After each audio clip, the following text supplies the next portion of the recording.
ท่ามกลางกระแสการท่องเที่ยวทั่วโลกที่มักถูกขับเคลื่อนด้วยเม็ดเงินและการบริการระดับ5 ดาว เรามักคุ้นชินกับภาพของการแลกเปลี่ยนที่ชัดเจน คุณจ่ายเงิน ฉันให้สินค้า หรือคุณให้ทิป ฉันบริการ กลายเป็นกฎเหล็กสากลที่ทุกคนเข้าใจตรงกัน แต่ในมุมเล็กๆของชนบทไทย กลับมีเหตุการณ์สั้นๆที่ได้ทำลายกฎเกณฑ์เหล่านั้นลงอย่างสิ้นเชิง และแทนที่ด้วยภาษาใหม่ที่เรียกว่าการให้โดยไม่หวังผลตอบแทน เรื่องราวเริ่มต้นขึ้นในวันที่แดดร้อนระอุตามแบบฉบับของอากาศเมืองไทยกลุ่มนักท่องเที่ยวชาวต่างชาติกลุ่มหนึ่งกำลังเดินเท้าท่องเที่ยวไปตามเส้นทางธรรมชาติในจังหวัดภูเก็ตพวกเขาอาจจะกำลังเหนื่อยล้าจากความร้อนหรือกำลังกระหายน้ำจากการเดินทางไกลสิ่งที่พวกเขาพบเจอข้างทางไม่ใช่ร้านสะดวกซื้อที่มีแอร์เย็นฉ่ำหรือคาเฟ่หรูหราที่ตกแต่งสวยงามแต่เป็นสวนกล้วยธรรมดาและคุณลุงชาวสวนท่านหนึ่งที่กำลังง่วนอยู่กับการทำงานในวิถีชีวิตประจำวันของแก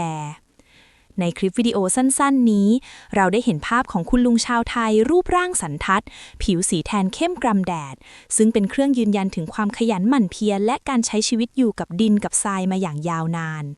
ในมือของลุงไม่ได้ถือเมนูอาหารเพื่อเรียกลูกค้าแต่ถือมีดพระเล่นเก่าเครื่องมือทำมาหากินคู่กายแกเดินตรงเข้าไปที่ต้นกล้วยต้นหนึ่งที่กำลังออกเครืองามตัดกล้วยออกมา1 หวีด้วยความชำนาญวินาทีนั้นนักท่องเที่ยวอาจจะคิดว่านี่คงเป็นการสาธิตวิถีชีวิตหรือลุงอาจจะตัดกล้วยเพื่อนำไปขายที่ตลาดแต่จุดพลิกผันที่แสนงดงามมันซ่อนอยู่ในรายละเอียดเล็กๆบนหวีกล้วยหวีนั้นเมื่อลุงตัดกล้วยลงมาพิจารณาแกสังเกตเห็นธรรมชาติของผลไม้กล้วยในหวีนั้นส่วนใหญ่ยังเป็นสีเขียวสดต้องใช้เวลาบ่มอีกหลายวันกว่าจะทานได้แต่ท่ามกลางสีเขียวนั้นมีกล้วยอยู่ไม่กี่ลูกที่สุกงอมจนเปลือกเปลี่ยนเป็นสีเหลืองทองส่งกลิ่นหอมหวานเป็นสัญญาณว่ามันพร้อมทานที่สุดณเวลานั้นถ้าเป็นพ่อค้าทั่วไปเขาอาจจะคิดว่ากล้วยสุกพวกนี้ขายยากหรืออาจจะเก็บไว้กินเองแต่สำหรับลุงชาวสวนคนนี้วินาทีที่แกเห็นกล้วยสุกความคิดแรกที่ผุดขึ้นมาในหัวไม่ใช่เงินแต่เป็นการแบ่งปันโดยไม่มีความลังเลแม้แต่วินาทีเดียวลุงใช้มือเปล่าเด็ดกล้วยลูกสีเหลืองทองเหล่านั้นออกจากคั่วแล้วยื่นส่งให้กับกลุ่มนักท่องเที่ยวต่างชาติตรงหน้าทันทีไม่มีการพูดคุยเจรจาต่อรองราคาไม่มีการถามว่าซื้อไหมหรือเอาเท่าไหร่มีเพียงภาษากายที่เรียบง่ายที่สุดคือการยื่นให้พร้อมกับรอยยิ้มที่มุมปากท่าทางของลุงดูสบายๆเหมือนกำลังยื่นขนมให้ลูกหลานที่แวะมาเยี่ยมบ้านทั้งที่คนเหล่านั้นคือคนแปลกหน้าต่างภาษาที่เพิ่งเคยเจอกันเป็นครั้งแรกลองจินตนาการถึงความรู้สึกของนักท่องเที่ยวกลุ่มนั้นดูสิในมือของพวกเขาได้รับกล้วยสุกๆที่เพิ่งตัดจากต้นสดๆมันอาจจะไม่ใช่กล้วยที่ผิวสวยเนียนกริบเหมือนในซูเปอร์มาร์เก็ตชั้นนำแต่มันคือกล้วยที่จริงที่สุดเท่าที่พวกเขาเคยสัมผัสรสชาติหวานหอมของกล้วยน้ำว้าไทยที่สุกคาต้นมันมีความหวานล้ำลึกที่แตกต่างจากกล้วยลูกใหญ่ๆที่พวกเขาคุ้นเคยแต่สิ่งที่หวานกว่ารสชาติของผลไม้คือรสชาติของน้ำใจที่แฝงมากับกล้วยลูกนั้นสำหรับชาวตะวันตกที่เติบโตมาในวัฒนธรรมที่เน้นความเป็นส่วนตัวและระบบทุนนิยมการที่มีคนแปลกหน้าเดินเข้ามาหยิบยื่นของกินให้ฟรีๆโดยไม่เรียกร้องอะไรตอบแทนอาจเป็นเรื่องที่น่าประหลาดใจหรือถึงขั้นต้องระแวงสงสัยว่าทำไปเพื่ออะไรแต่เมื่อพวกเขาสบตากับลุงชาวสวนคนนี้คำตอบทุกอย่างก็ชัดเจนอยู่ในแววตาคู่นั้นลุงทำไปเพราะมันสุกแล้วและกินสิอร่อยนะตรรกะของคนไทยชนบทมีความซับซ้อนน้อยมากแต่ลึกซึ้งมหาศาลคือมีของดีต้องแบ่งกันกินผ่านมาเหนื่อยกินให้หายเหนื่อยก่อน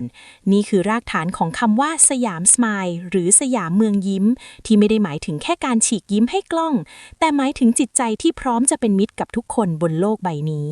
เราแทบไม่ต้องพึ่งพาคำบรรยายใดๆเสียงนกเสียงกาในสวนเสียงใบกล้วยเสียดสีกันและเสียงหัวเราะเบาๆด้วยความประหลาดใจและคนดีใจของนักท่องเที่ยวคือดนตรีประกอบที่ไพเราะที่สุด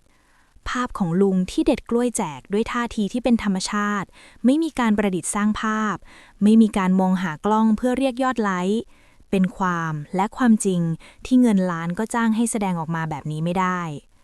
กล้วยลูกนั้นอาจจะมีมูลค่าทางตลาดเพียงไม่กี่บาทหรืออาจจะตีค่าเป็นเงินไม่ได้เลยเพราะลุงตั้งใจให้ฟรี